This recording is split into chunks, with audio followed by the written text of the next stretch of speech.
Doctor Víctor Orozco. Es doctor en Ciencia Política por la Universidad Nacional Autónoma de México. Es miembro del Sistema Nacional de Investigadores. Ha sido docente en distintas universidades, como la Autónoma de Chihuahua, la Universidad Nacional Autónoma de México, la Universidad Autónoma de Chapingo, la Benemérita Universidad Autónoma de Puebla, en donde fue cofundador del Instituto de Investigación Jurídico-Políticas, y la Universidad de Texas. Fue profesor fundador de la Escuela Nacional de Antropología e Historia, Unidad Chihuahua, y actualmente es profesor de tiempo completo en la Universidad Autónoma de Ciudad Juárez. Ha publicado varios libros y numerosos artículos sobre el estado de Chihuahua. Es fundador y director de la revista Cuadernos del Norte, además de ser abogado, periodista y militante político. Doctor Víctor Orozco.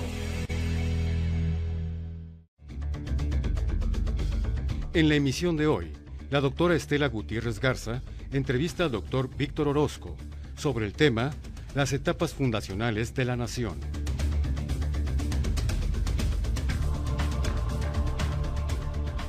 Tenemos el gusto de estar compartiendo esta charla con el doctor Víctor Orozco, investigador de la Universidad Autónoma de Ciudad Juárez, a quien le agradecemos muchísimo su participación en este programa. Muchas gracias, Estela. Al contrario, es un honor estar una vez más en la Universidad Autónoma de Nuevo León. Así. Una pregunta inicial, Víctor. Hay una gran percepción por parte de todos los ciudadanos de que la situación del país es muy grave, es extremadamente compleja, el horizonte no es muy favorecedor. ¿Habrá alguna otra etapa histórica en la vida de nuestro país en donde los mexicanos se hayan sentido en una situación parecida como la que estamos viviendo ahora? Pues yo me he hecho esa pregunta y he reflexionado también sobre esta cuestión tan importante, tan interesante que tú planteas, y quizá echando la vista atrás, mirando hacia nuestro pasado, la verdad es que yo no encuentro, salvo en épocas de guerra civil, de confrontaciones políticas y confrontaciones militares, como lo que sucedió inmediatamente después de o durante la Revolución Mexicana, en la Guerra de Independencia, en fin, sobre todo en momentos en que las confrontaciones fueron muy agudas, pero en épocas de paz, donde no está planteada abiertamente una guerra civil entre partidos contendientes, en partidos rivales, posiciones encontradas, una lucha de clases que se plantea en el terreno de la violencia, de la confrontación militar, la verdad es que yo no encuentro un parangón, salvo un caso inmediatamente después de la guerra con Estados Unidos, después de la celebración del Tratado de Guadalupe Hidalgo en 1848, en que el país no solamente sufrió la mutilación de más de la mitad de su territorio,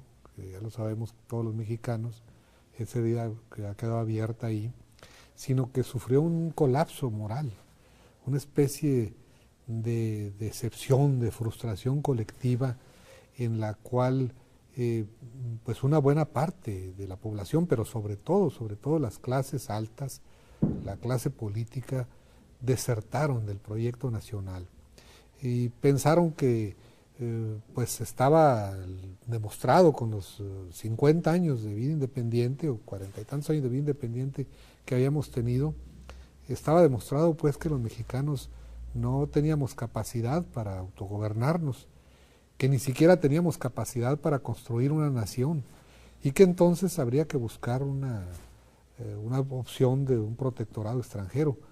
Yo creo que es el único momento en la historia que se parecería a este, yo así lo veo, ¿no? Donde muchos como que han perdido la esperanza, pues, ¿no? Y ahí yo creo, en esas situaciones, pues hay que recuperar la historia.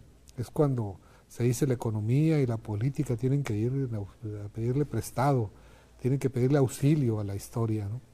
Y ahí pues hay que acudir como lo hicieron estos otros que sacaron otra conclusión diversa de la derrota con Estados Unidos, de que hay que construir la nación, y se fueron a los orígenes nacionales, a brevar pues en las fuentes de nuestra propia identidad histórica. Y entonces, ¿cuáles serían esos momentos fundacionales que le han dado sentido, solidez y constitución a nuestra nación? Mira, yo creo que todos los países del mundo, todas las colectividades, todas las sociedades organizadas, naciones, tienen siempre algo que consideran como sus momentos cruciales, cuando los caminos se bifurcan, cuando se toman las grandes decisiones históricas y a partir de allí se puede hablar de la nación de los ingleses, de la nación de los norteamericanos, de la nación de los franceses, etcétera, ¿no? Las grandes revoluciones como la francesa o la norteamericana pues dieron pie a los estados, a las naciones modernas que ya conocemos, y así le podemos seguir con prácticamente todos, ¿no? Para el caso mexicano, me parece que, pues en primer lugar, desde luego, la independencia. Dentro del contexto latinoamericano, México nace como nación de la descompostura, de la dispersión, de la fragmentación de las antiguas colonias españolas. Pero no solamente es la separación política de la metrópoli, sino es la confirmación de una serie de aspiraciones, de anhelos, de propuestas, de aspiraciones que tenía la sociedad de la época. Es el momento en que se trata de construir, de pasar de ser súbditos a pasar ciudadanos, de pasar de ser entes pasivas, componentes pasivos, paralizados, a ser componentes activos, partícipes en el proceso histórico, ¿no? Ese sería el primero, ¿no? Fue cuando nos bautizamos como mexicanos, nos autobautizamos, igual como lo hicieron los argentinos, los brasileños, los peruanos, etcétera, en todo lo que hoy se conoce como Latinoamérica, ¿no? Y luego el segundo momento, pues me parece a mí que es la reforma liberal, que debería llamarse la revolución liberal, la revolución política fundamental de México, ¿no? Porque más que una reforma fue un cambio a profundidad en el país, ¿no? Es la fundación, de hecho, o la refundación de la nación y el surgimiento del Estado mexicano desde el momento en que se suprimen o se limitan los otros dos grandes poderes que venían de la colonia, los otros grandes poderes fácticos que serían el clero, al que es expropiado, y el ejército, que es disuelto. Y el otro tercer gran momento, pues es el de la Revolución Mexicana, ¿no?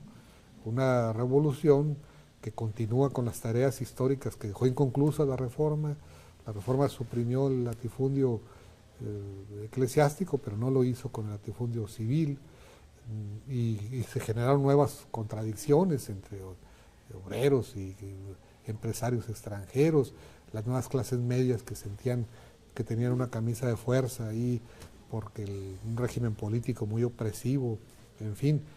Y es el otro momento cuando, bueno, como dice Octavio Paz, la revolución, lo decía claro, en 1950, la revolución nos hizo vernos a nosotros mismos, ¿no?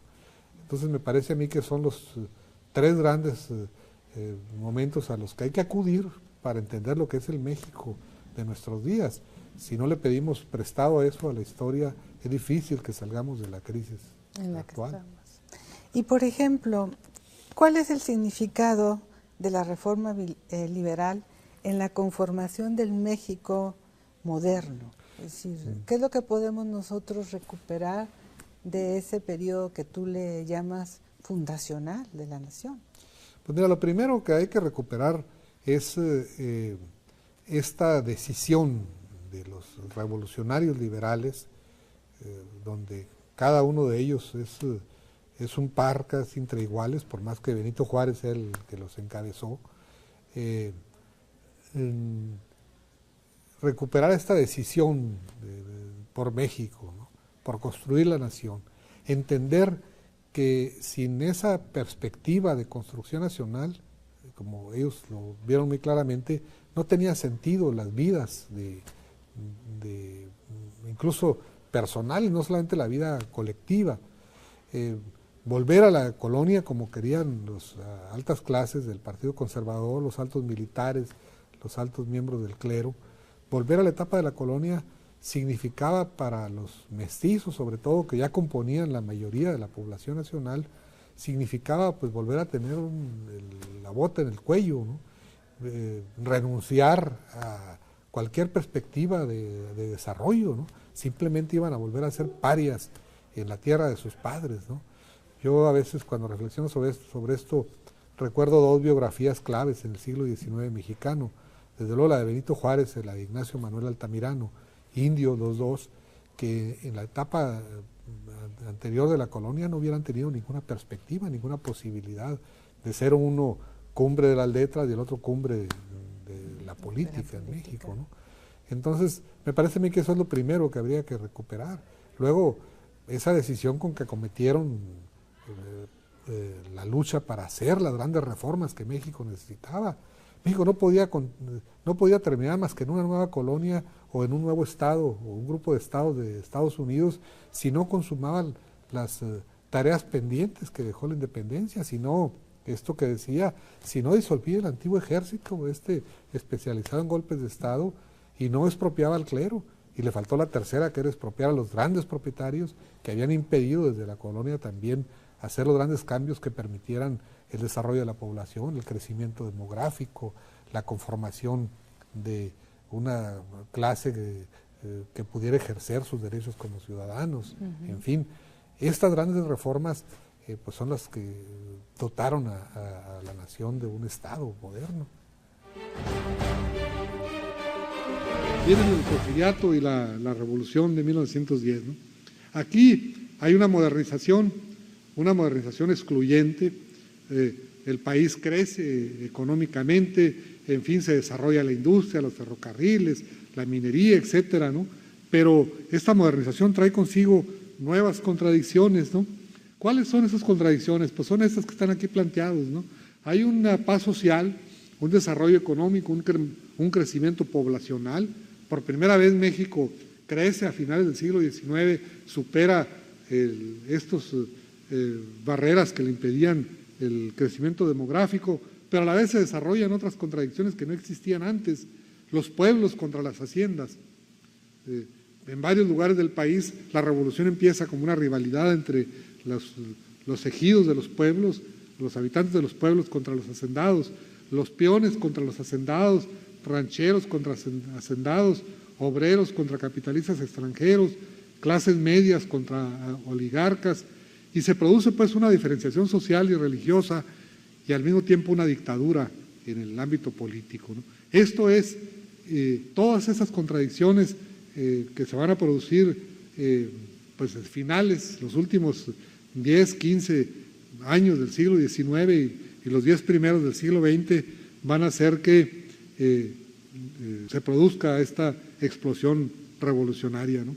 Una revolución que pone el tema social por delante, el tema de la igualdad, de la justicia social en todos los programas, no solamente en la Constitución del 17 en la que finalmente desemboca en términos jurídico-políticos, sino en pequeños planes municipales, en cartas, en todos lados encontramos, en todos los documentos, en esos años de guerras civiles encontramos la protesta social y la propuesta de un sistema que acabe con los privilegios, ¿no? Los resultados de la revolución, bueno, pues la educación pública, por primera vez en México se desarrollan, como había sucedido después de la independencia, pero ahora en mucha más grande escala, enormes campañas de alfabetización, ¿no? Se recordará que la Secretaría de Educación Pública es fundada durante el régimen de Obregón. Vasconcelos ocupa es el primer secretario de Educación Pública y se desarrolla una campaña de fundación de bibliotecas hasta en los pequeños pueblos, de difusión de libros, se imprimen millones de libros, curiosamente de los clásicos. Se quería que todo el mundo se pusiera a leer a Plutarco y a Virgilio y a Cicerón, a todos los grandes clásicos griegos y romanos, ¿no? Y se fundan las escuelas normales rurales, se fundan escuelas técnicas, escuelas nocturnas para los trabajadores. Hay un esfuerzo educativo muy importante en los años 20, 30, ¿no? Las instituciones sociales, el Banco de México, instituciones financieras, más tarde instituciones como el Seguro Social, en fin, las empresas estatales. Hay un auge del nacionalismo, ¿no? Octavio Paz decía por ahí en 1950, cuando escribe este libro famoso, El laberinto de la soledad, que los mexicanos nos reencontramos, decía él, a nosotros mismos en la revolución. Y efectivamente, este nacionalismo hace que por primera vez se reconozca como una vocación para los mexicanos sus orígenes de los dos lados, ¿no? El indígena y el hispano, ¿no? Por primera vez se hace un enorme esfuerzo por acabar con la discriminación de los indígenas, que no se logra tampoco del todo, pero hay ese enorme esfuerzo y empiezan repartos de tierras también. Esta agenda pendiente, pudiéramos decir, que se prolonga con el porfiriato y se manifiesta en el proceso revolucionario, ¿cuáles vienen siendo los grandes legados que tenemos de este acontecimiento histórico tan importante en el país, que fue la Revolución Mexicana? Bueno, mira, la Revolución Mexicana responde a una línea de continuidad con la independencia de México, con la Revolución de Independencia y con la Guerra de Reforma. Son esos tres momentos que representan algo así como el continuum histórico mexicano, ¿no? No es por otra razón que los constituyentes de 1917 pues expresamente planteaban esta continuidad, ¿no? Y no es por otra razón que los liberales de 1857 también insistían en que la revolución que estaba teniendo lugar en esos momentos en el país no era sino la continuación de la que inició Miguel Hidalgo en 1810. Entonces, la Revolución Mexicana hay que verla así como el eslabón de un proceso histórico del que arranca, que constituye la nación mexicana, y son como los grandes hitos, los grandes trancos en que nos vamos construyendo como una colectividad independiente y una colectividad organizada. ¿Qué pasó en la Revolución? ¿Por qué se genera y por qué se plantea? Bueno, después de la reforma liberal queda una enorme tarea ahí pendiente, en la agenda, que es el planteamiento de la justicia social. Estaba hecho, había habido formulaciones desde la independencia en diversos momentos de la historia. Hay muchos documentos que hablan de esa vocación hacia la igualdad, hacia la lucha contra los privilegios en México. Sin embargo, durante el régimen porfiriato, después de la reforma liberal, pues muchos de esos privilegios no solamente se conservaron, sino que incluso aumentaron. México siempre ha sido una nación muy desigual, desde antes de la colonia. Alejandro de Humboldt decía que él no había conocido ningún país tan desigual como la Nueva España, pero en la época del porfiriato otra vez se agudizaron esos abismos sociales, se ensancharon y se profundizaron. Y entonces hay una nueva realidad en México donde, pues, por una parte se requiere de mayor democracia, se requiere de romper con un molde político muy opresivo, pero fundamentalmente lo que lleva a las masas mexicanas, a la mayoría de la población, involucrarse en un movimiento revolucionario, pues es la profunda desigualdad y la existencia de los privilegios, ¿no? El porfiriato fue un sistema de privilegios en los cuales el alto clero, otra vez, que regresó por sus fueros, los grandes inversionistas extranjeros, unos cuantos, una cúpula, una élite de empresarios, pues concentraron el grueso de la riqueza nacional. Y claro, hubo una modernización. El porfiriato representó un enorme esfuerzo modernizador en muchos aspectos, ¿no? Bueno, la red ferrocarrilera, que no existía en México, pasó de tener unos cuantos kilómetros a tener 25,000 kilómetros durante el Porfiriato. México entró de lleno en un proceso de industrialización.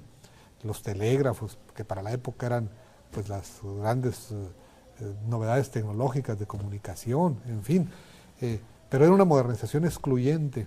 Era como un enorme edificio moderno que se estaba construyendo, pero que no tenía espacios para la mayoría. Un edificio copado diría más bien, por las élites, ¿no? Entonces, si uno examina los archivos municipales, ahí donde está la historia de abajo, la historia social, y recorre de todo el país, donde le ponga uno la mano a esas fuentes históricas, va a encontrar estas protestas sociales, la lucha en contra de las imposiciones de las autoridades, en contra de una justicia desviada, torcida, ¿no? Porque quizá no hay agravio que resientan más los pueblos que una justicia en entredicho, que una justicia falsa, ¿no? Y eso está en casi todas las protestas y reivindicaciones de los pueblos, está esta inconformidad y este agravio tan sentido que los jueces nada más obedecían a los intereses de los ricos, ¿no? Y no solo eso, pues en las empresas extranjeras, el que un empresario, un técnico extranjero estuviera siempre por encima de los mexicanos, en fin. Entonces, ¿qué es lo que es rescatable de todo esto? Pues es que es el México que viene de abajo, de nueva cuenta. Eso lo dijeron muy claramente los pintores cuando hacían alusión a su obra, ¿no? Los ensayistas posteriores a la Revolución Mexicana. Yo mencionaba hace un momento a Octavio Paz, que después va a modificar sus criterios, pero que en los años 50 todavía hablaba de la Revolución Mexicana como el movimiento que nos dio la posibilidad a los mexicanos de reencontrarnos con nosotros mismos, ¿no? De ir a nuestras raíces.